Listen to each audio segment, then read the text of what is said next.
Oh, it's Bardsung, Legend of the Ancient Forge, a game from 1 to 4 players, ages 14 and up, in which a session can take between 60 and 90 minutes from Steam Forged Games, experts in beautiful presentation of ambitious, huge games. There is a crowdfund going on, or just recently went on, for a second core game experience. It's quite a bit of a different demonstration of Bardsung. It's not Legend of the Ancient Forge. It's packaged differently. It has more of the standard box size. It has every bit of an ambitious campaign, but it takes you outdoors, putting together dungeons of these forests. And with that campaign, one of the tiers, or one of the add-ons, if you will, is the ability to obtain an updated rulebook and adventure book for the original Bardsung Legend of the Ancient Forge.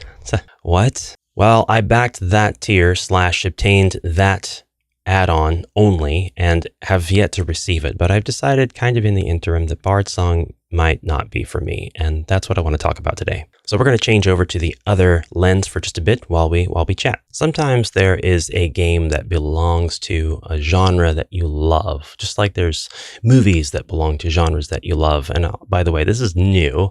I haven't done this before. I said lens earlier. I meant angle, and I'm not quite sure which camera to look at because my phone has 3. I think you're the wide angle.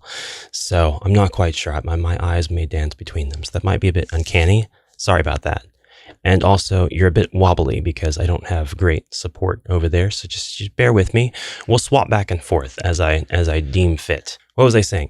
Sometimes there are games that are dungeon crawlers, and you love dungeon crawlers, and you spend an inordinate amount of time studying the dungeon crawler methodologies offered by several different game developers. In this case, we are inspiring the songs, living our legends, and becoming Bardsung. I usually punch out all of my tokens and everything right away. For some reason, with this game, I didn't do it immediately, but I did punch out several room tokens for an unboxing video, and I have studied the rulebook since then. A bit extensively. There's no substitute for just sitting and playing the game, but you need to read the rulebook in order to do that, and that's what I have spent my time doing. You'll see that I have punched out quite a few of these tiles and kind of placed them back in, but I wanted to talk about exactly what it is I have decided is not for me about this particular dungeon crawler.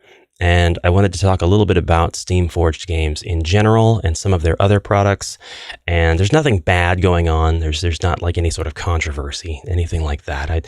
I'm not the kind of person to just jump in and talk gossipy or incriminatingly against, companies, especially companies that make beautiful products. So put that out there right now. Almost everything, if not everything, that Steam Forged Games puts out is a beautiful presentation.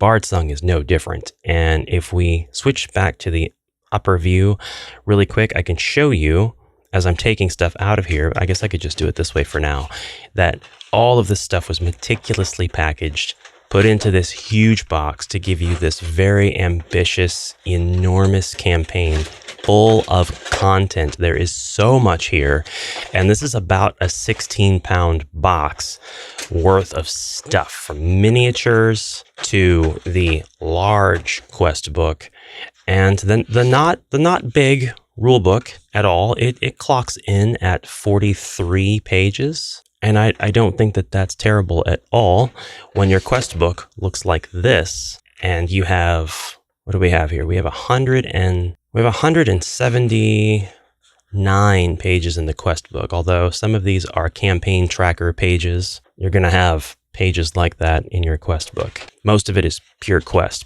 Choose your own adventure sections, quest maps, notes, all that stuff. Bardsung Legends of the Ancient Forge gets a couple of things so right that I'm inspired by those mechanics. And then other things, it's just a tragedy and a shame that, well, these reasons that I don't want to keep the game and I want to give it to a better home, which is kind of half the point of this video. It's just to express that. There are things that were avoidable, things that were fixable. We'll go over all of the good, the bad, and the ugly, and we'll answer a little bit of the Will It HeroQuest, although this isn't really fully a Will It HeroQuest video. The first thing that I want to complain about that everybody has pointed out from the unboxing videos way back when Bardsung first came out, I mean, this didn't escape anybody's notice, is here's your board all nice and folded up. It is 11 inches by 11 inches, so very standard size, very nice. This is 8 sections, and it is massive. It's 44 by 22 when you lay it out on your table. So we have this 8-fold board, and it's double-sided, which means you have chances to use either side during your campaigns. Now, what could they possibly have done to help this? Why did I call it avoidable? We've got trackers baked into the graphics of the board off to the sides of the playable areas of the board. And I'm sure somebody said, you know what? There's a lot of stuff that ends up accumulating around a typical board game board, your piles of tokens and cards and whatnot. We can help that by making the board bigger and having you put your stuff on the board. I don't think that that works out super well, because while it's a great idea on paper, and I do appreciate the inclusion of some trackers on certain boards depending on the game, I'm more of the opinion that your board should only have the stuff that is relevant to the gameplay experience as far as strategizing and making choices right then and there. You could argue, well, if everything that's on the board is gameplay related, right? Okay, but there's stuff on here like the reputation tracker, the corruption token will go up and down based on decisions that you have made, and these sections that are on the board to help you track this stuff are enormous. You don't need all of this room for that. And that's probably a day one complaint from anybody who's unboxed it. It takes up a prohibitively large amount of space. And that's one reason why I can't just bring it out and play it wherever. It's not the easiest game to pack around either. If I did have a consistent party of people who could come over and play, then I'd probably have to have it opened up and laid out and everything untouched, which makes this a very serious experience kind of game. You need to be a serious gamer to sit down and have the space and time for this. And that's fine, and there's nothing wrong with that, and there should be games that need space and time.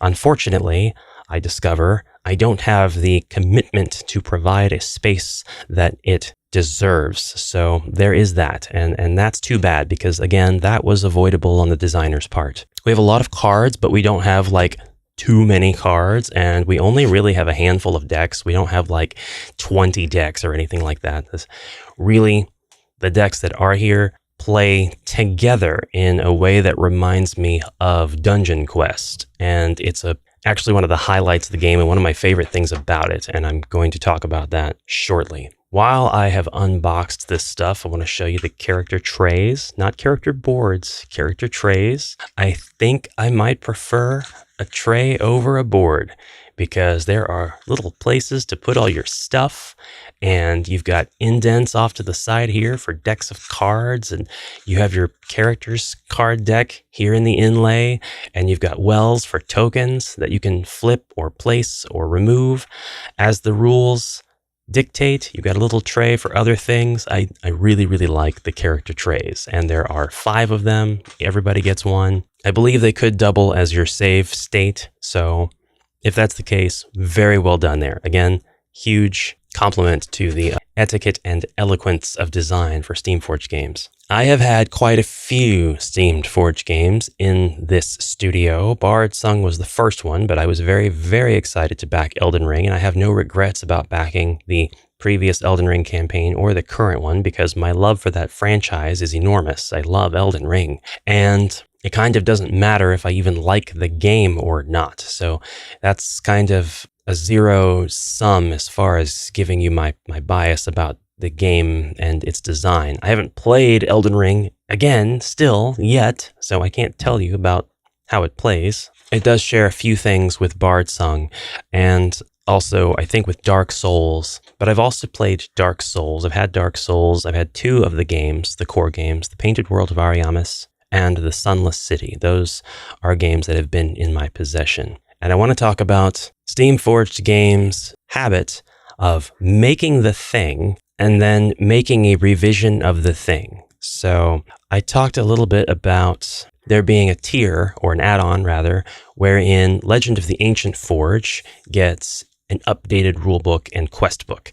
I got this add-on in this most recent campaign, and I'll be very happy when I receive those. I won't really get the chance, I think, to use them because I won't have the game, and if I regret that by the time I finish reading the new rulebook and the new quest book, I'll just go ahead and spend $50 and get Bardsung again. And honestly, spending $50 again for a game that costs $200 MSRP, but should not cost $200 MSRP, it doesn't feel like a huge loss, so it's fine. I probably won't do that, but that's the worst case scenario. I don't have all the room in the world. I can't just have games that I'm not playing sitting around, or at least games that I don't think I have any intention to play. Let's bring you back up here so you can look at these beautiful miniatures while I continue ranting. So I am appreciative, I want to say that, I am appreciative that Steamforged Games would say, we have revised the rule book, we have revised the quest book, and we are going to go ahead and offer this physically to anybody who wants the update to their rules. Why did they revise it? Well, there's a number of reasons why they could have, and I'm sure the education is out there, and I haven't taken the time to really figure out why or look into it. It's not super important to me as to the why. It could be that it was player driven. There were a number of suggestions that players made to perhaps the flow or the gameplay of the original rule set, and maybe Steamforged Games has taken it upon themselves to help alleviate whatever struggles they were having or fix whatever issues they were having with the rules. It could also be that they are very, very minor changes, and the only reason that they are changed at all is to maintain a sort of consistency gameplay-wise with the newer edition of Bardsung, so that you can take your heroes from the old and put them into the new and vice versa. Maybe it just allows for that to be facilitated. It allows for that allowance. I don't know what it is, but for whatever reason, I'm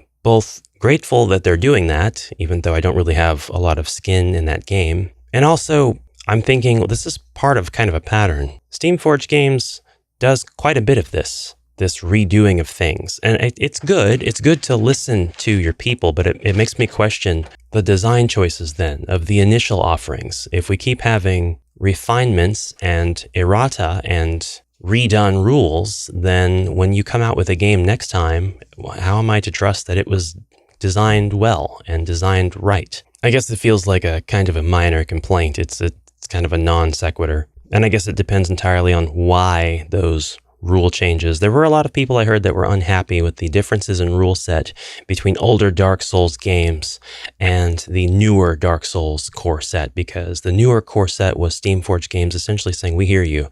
We are going to put in the things that you wanted to see. We're going to make sure that you have fun with this experience. And of course, due to the materials that comes with typically a Dark Souls core game, it would be easy to retroactively apply the rule set to all of the previous games. That much was easy to see. But people were unhappy with the changes regardless. I don't know if maybe it was just an issue of Steamforged picking the wrong things to implement, or maybe not having as much of an ear to the ground as the fans wanted. It's kind of hard to report on, and I'm not claiming to report on it. I'm just saying I've heard that, so it kind of lends weight to my claim that Steamforged has these changes that they make. They have an errata that came out for Elden Ring fairly soon after the game released, which annoys me. Not that I'm entitled, but I do think that if you're going to come out with something, do it right the first time. Don't have the need for an errata later. If it's a typo, fine. If it's a complete rewording that soft locks you, that's unacceptable. It's unacceptable in Home Guard Press's early editions of Lone Wolf, the re-release. It's unacceptable everywhere else. Don't have an errata for something you could have fixed the first time the game went through. If your dragon has the wrong stats, that's unacceptable. So I say all of that to say Elden Ring, Bardsung, Dark Souls, these games have had rule updates. Why? But I am confident that somebody with more knowledge than me will be able to come in and tell me why. And it's not really a big deal. It's not something that I think upsets a lot of people. Just something that I question. I want to go over the very first really, really good thing about Bardsung that I really like. Bardsung's crunchy. It's very, very crunchy, and I don't like how crunchy it is. There are a lot of steps. There are a lot of phases. I don't have the RAM mentally to keep track of all of that. I actually would have to lean very heavily on the other players to make sure they were doing everything right. And if there are missteps here and there, that's fine. I'm not the kind of GM who wants to go back and punish somebody for an illegal move they did 5 turns ago and I just now realized it.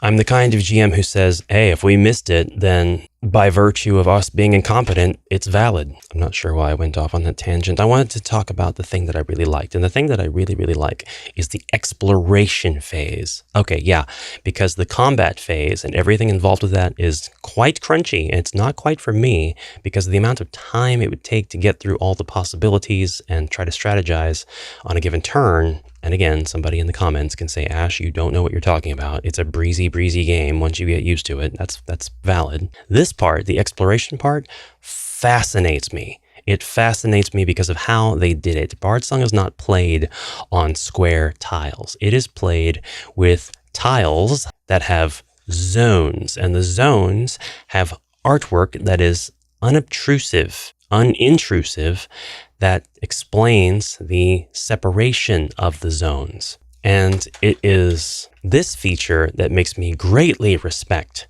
the visual design leadership at Steamforged Games, because this is a fantastic thing. This is an awesome way to do this. You can tell that this is a corridor, and you can also tell that it has 3 sections, but there's no grid. There's no squares and tiles. We do call these tiles in the nomenclature of Bardsung. Sometimes this little square right here is a tile. Sometimes it's a square. Here today, this is a tile, and there are no squares. There are zones. They're all double-sided, and the separation of the actual zones is pretty evident. But just in case it's not, just in case it's ever called into question, which I don't think it would be, at least not at my table, where those separations are, where those separating lines begin and end, you have this lovely tile reference sheet that you can pick up and look at, and it will tell you exactly how all of the rooms and corridors are laid out in terms of separation of those zones. And again, I can't praise this highly enough. This is such an awesome design choice. It is extremely immersive, or keeps the game immersive. Look at this. You got 4 zones. They're easy to see. Okay, on the other side, 4 zones. All right, connecting the tiles. This is really part 2 of this whole mathematical equation of the exploration system. And it's when these things start to build on top of each other and they still work that brings me so much more respect for the person who was responsible for this design choice. You have these rooms and they have openings at the end baked into the graphics. And you know how I feel about things being baked into a tile. But in this case, it's fine because this is functional. We are actually going to have another room, or corridor rather, at the edge of this room tile. You have this clear explanation in the rulebook as to what defines a portal, and we have, say, 3 portals on this tile. Whoops, that's not a portal, actually. That is, it kind of looks like a radiator. I guess I was thinking that was a door. We actually just have two portals on this tile. A portal is essentially a doorway. You go stand at that and you continue on with the exploration phase, and you have to draw a card. And you will draw a card from one of 2 decks. And I love this. If you are in currently a room, you will draw a corridor card. And if you are in currently a corridor, you will draw a room card. And the cards are all numbered. They all have their own designation because you will be required to, prior to going on an adventure, a quest, select very specific cards from these 2 decks and shuffle them to create the draw piles. That way, the quest stays thematic, it stays consistent with the types of encounters that you'll get into. Bardsung is 1 to 4 players, if you remember me saying that at the beginning of the video, and it's this single player aspect that allows you to, unless you want to 2-hand and have a hero in each hand, so to speak, change the difficulty kind of on the fly. And the way that you change the difficulty is also handled on these cards and in the quest notes. And on the corridors, we'll get into all of that because I think it's such a beautiful system that it's very, very easy to get inspired by it and use it for your own homebrew in other games. But it's one of the things I like best. It's the thing I like best about Bardsung. So I've shown you the tiles, and I've kind of shown you that when you draw this card, let's say R39, you flip it over, that happens to be a dead end. We're going to ignore that one. Let's say instead I draw card R33, and it is a room tile. In fact, it looks a lot like this room tile. I don't think it's exactly this room tile, but I'm going to use it as this room tile. So it's got the exact same layout. We have the lines that we can see on the card art. It's a little bit noisy, and maybe the newer edition of the game is going to clean some of that up and make things a little bit more clear. Just unambiguous. It's not a problem otherwise. Yeah, this is very obviously not the same room. You know, maybe the illustration's different, but it is the same room. I can't find any alternative. So we're just going to go with this and pretend it's the same regardless. But you can verify that this is the same room. So you'll draw the card, do a little bit of tile searching through your stacks. You can get these pre-prepared if you want for the quest that you're about to play. Make sure that they match the cards that you're drawing. You can only draw so many rooms before you're completely out of rooms, or else you're going to hit the quest objective before you have a need to draw all of the rooms.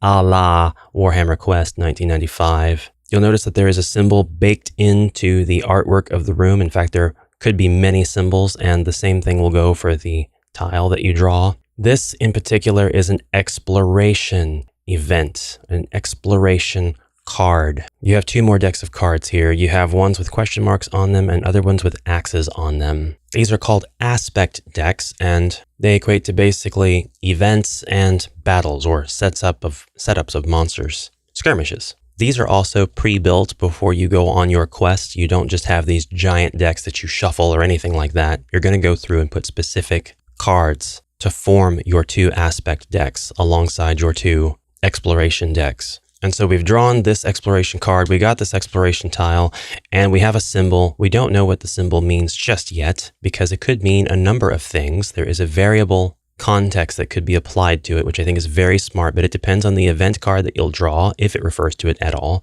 or the battle card, and you might have other cards that you draw later that will refer back to the symbol in the previous room, which is this room if you move on to another room from it. The placement doesn't matter. You get to place it however you want as long as it links up, and then we draw from the correct aspect deck, in this case, the question mark. So we will pretend that we are supposed to draw this card, and it's throwing rocks. The ogre smashes about ahead, attacking Dwargar wherever it sees them. Try throwing a rock to enrage it further. If the current encounter is either 21F or 21G, discard this card and draw a replacement.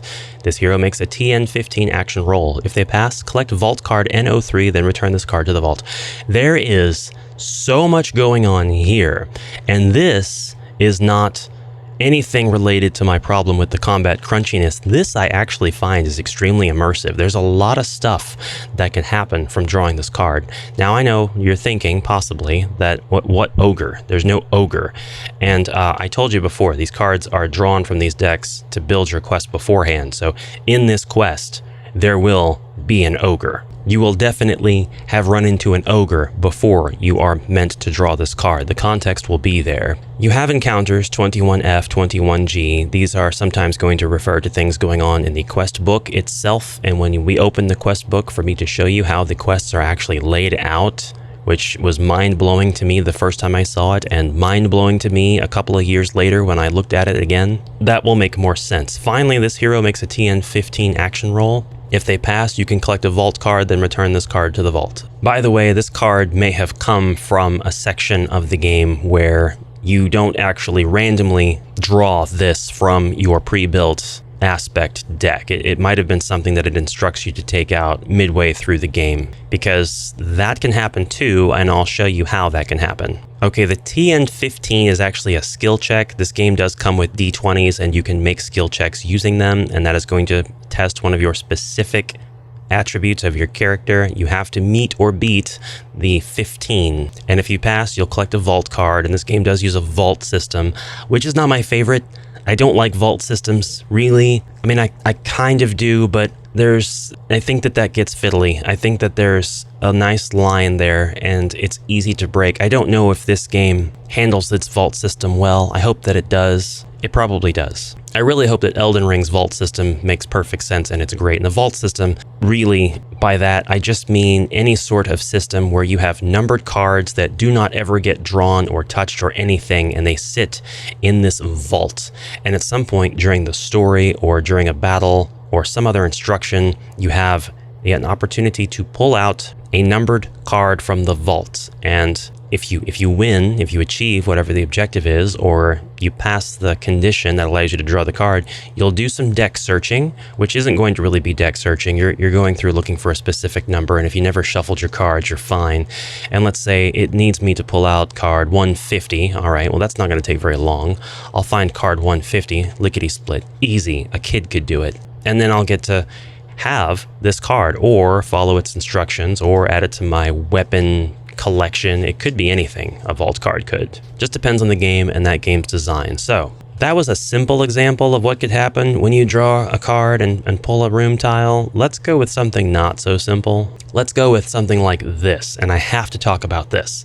This is also extremely cool. Let's go ahead and pull the appropriate tile for it. We have a tile with 2 portals. We have a furnace in the center. We have 4 sections, and we have stairs at the bottom, symbol in the what is now upper right, symbol in upper right, and we have a lot of other symbols.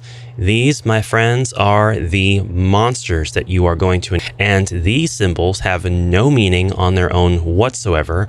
The meaning that they have is variable, and it will be defined by the quest that you're on. So when you open up the quest book, it will tell you what each of these are in terms of monster. Now we can guess that these little runes that look like ladders are probably going to be an easy-ish monster. And by the way, there's no limit to the amount of entities that can be on a specific zone. There's no limit at all. It makes sure, the game does, to tell you this several times.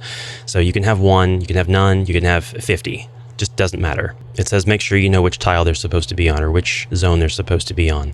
This F is probably going to be stronger. This little lowercase n probably stronger. No telling what this thing is. They could be anything, but it depends on the quest that you're playing. And your quest notes, again, will define what those mean.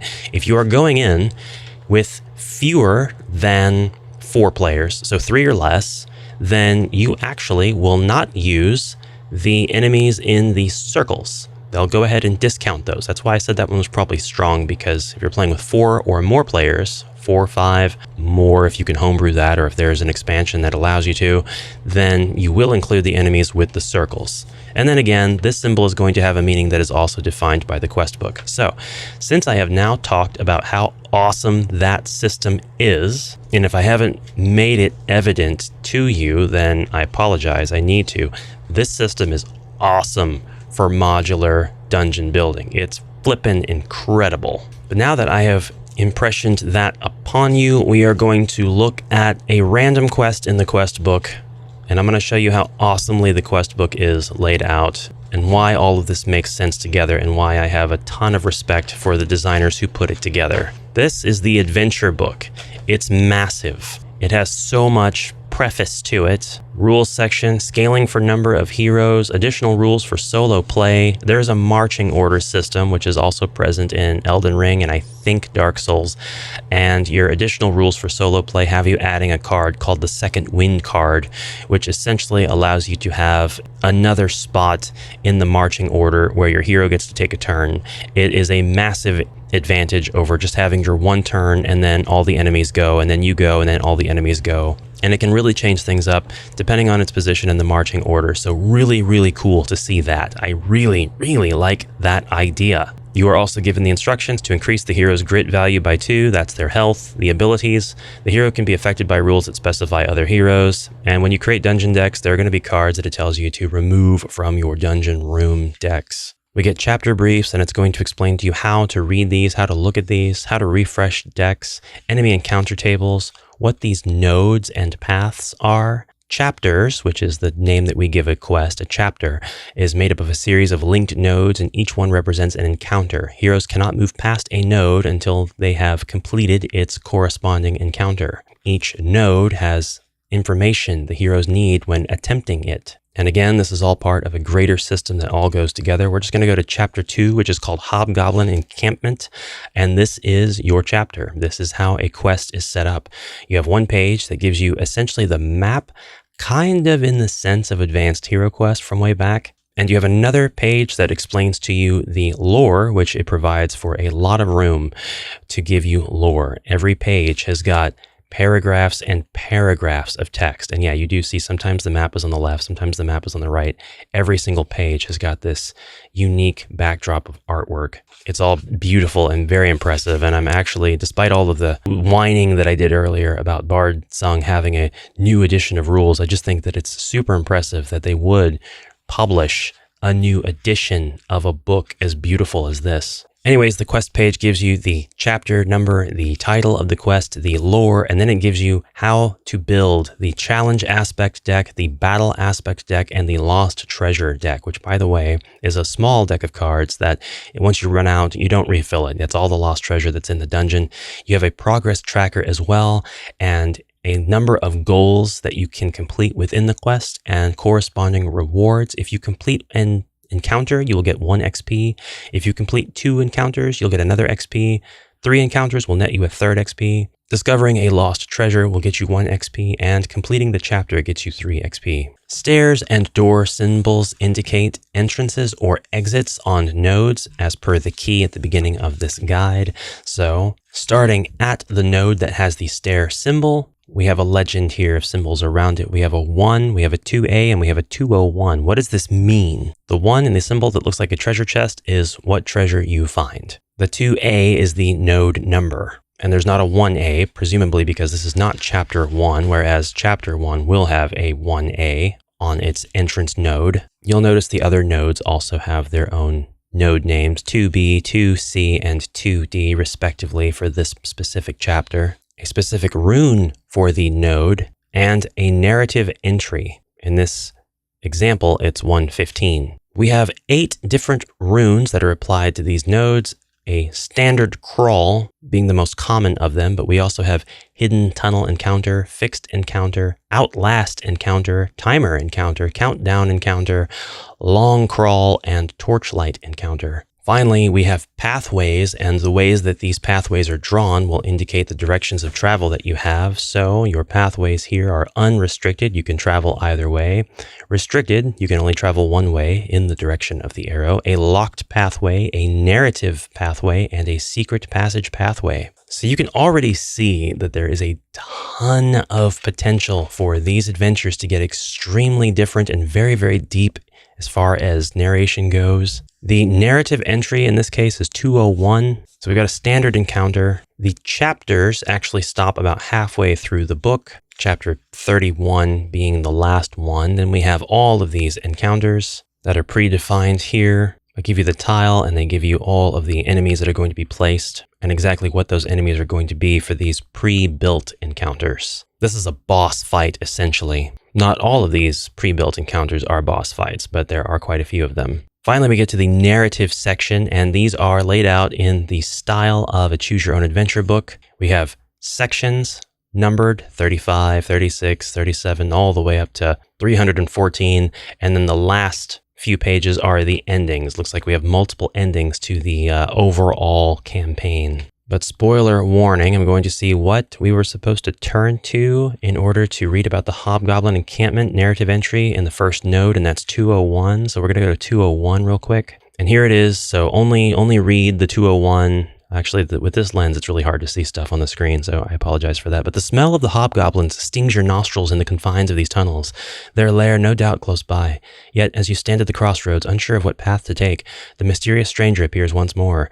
The stranger was in the narrative introduction to the chapter 2.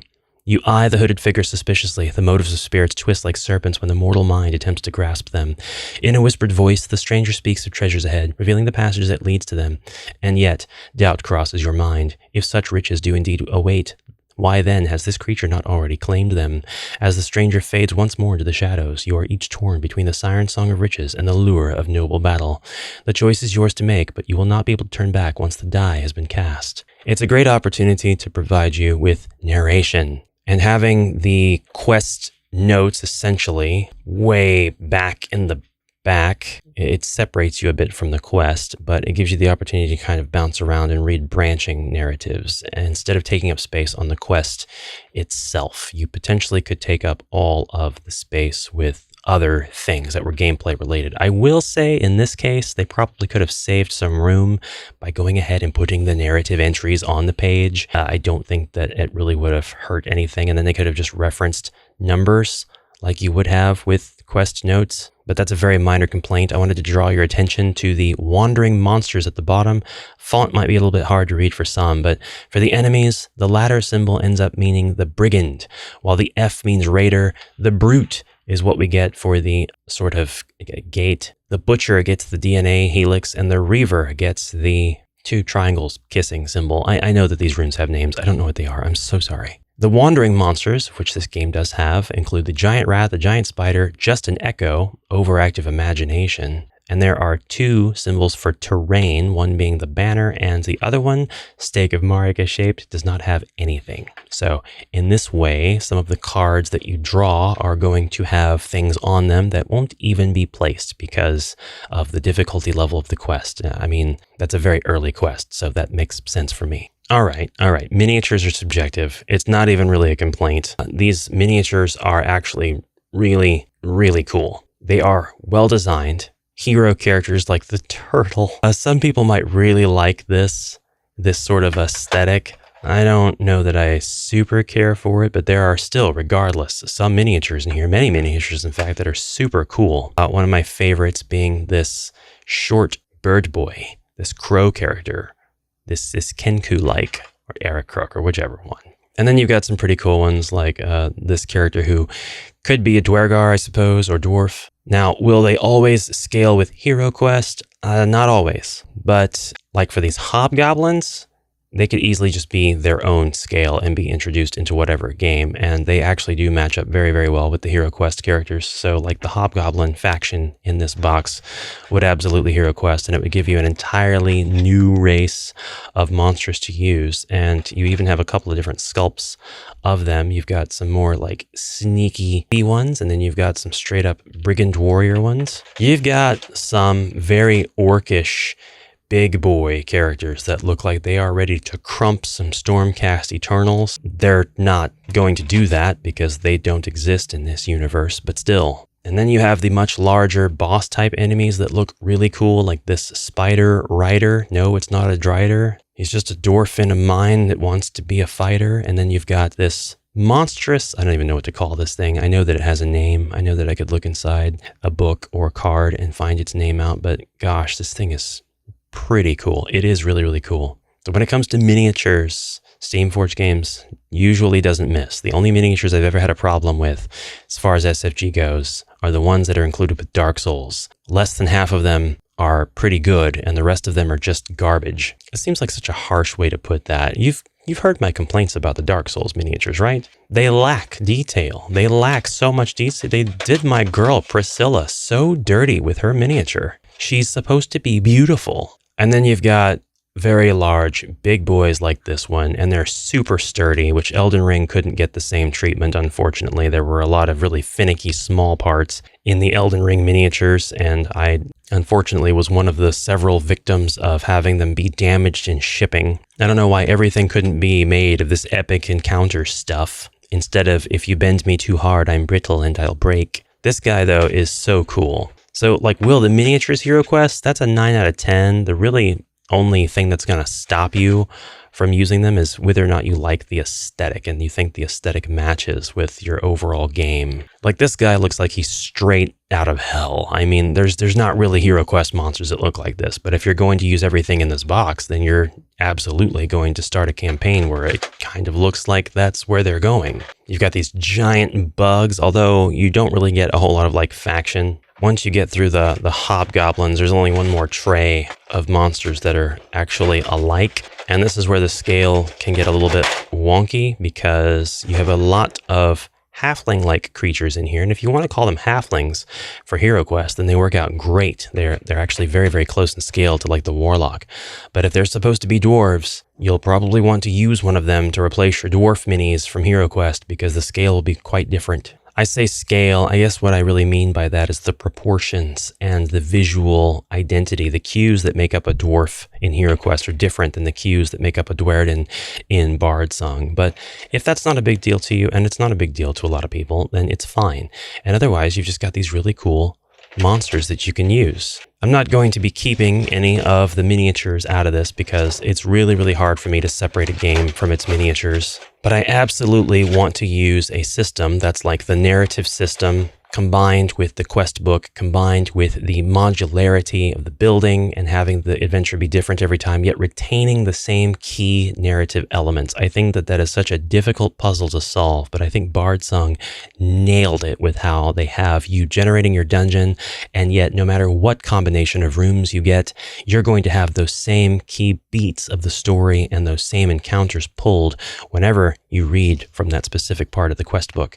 And you're still giving your characters, your players, some very immersive choices to make. So that's about it. I want to study and keep the updated rule and adventure books that I eventually get in the mail from adding that add-on from my original pledge to the new Bardsung. I did not back the newest core game, or at least while I helped fund it, I'm sure, by paying for a copy of the guide. I didn't go in on that tier because I wasn't interested in that particular setting up of the game. It may be that they come out with a new board and streamlined rules that eliminate several of the steps during play. And if that happens, I will be sure to look into that and see if I can maybe give Bardsung another chance. But until then, I've got quite a mess to clean up, and I just want to express my appreciation. If you made it this far, say Dwerden down in the comments below. I don't really care how you spell it. Spell it wrong, intentionally. Anybody that uses Dwerden is just being pretentious anyway. It's a dwarf. You think the dwarfs are impressed when you call them Dwerdens? They apologize for the longer video and the complaining profusely about lots of things that don't matter. But sometimes that's just something that we do on the channel. We pretend that these things that don't matter actually matter. Oh, I do want to also say that Bardsung know how to put together a box. Elden Ring, things slip a little bit. And Dark Souls, there's a lot of dead room. But Bardsung, this box was put together immaculately. So once again, package designer, this is the same person who needs to make the decisions every single time. And if it is, I'm not sure why they went so hard on Bardsung and did such a great job. And the other games, it's like, this seems weird and empty. Or this seems overpackaged and things are not in the greatest place and stuff is getting broke. Dark Souls, Elden Ring. Anyway, that's about it. I will see you guys in the next exciting adventure. Please let me know what you think about Bardsung in general, and I hope you have a fantastic rest of your journey for now. Until then, onward, brave heroes.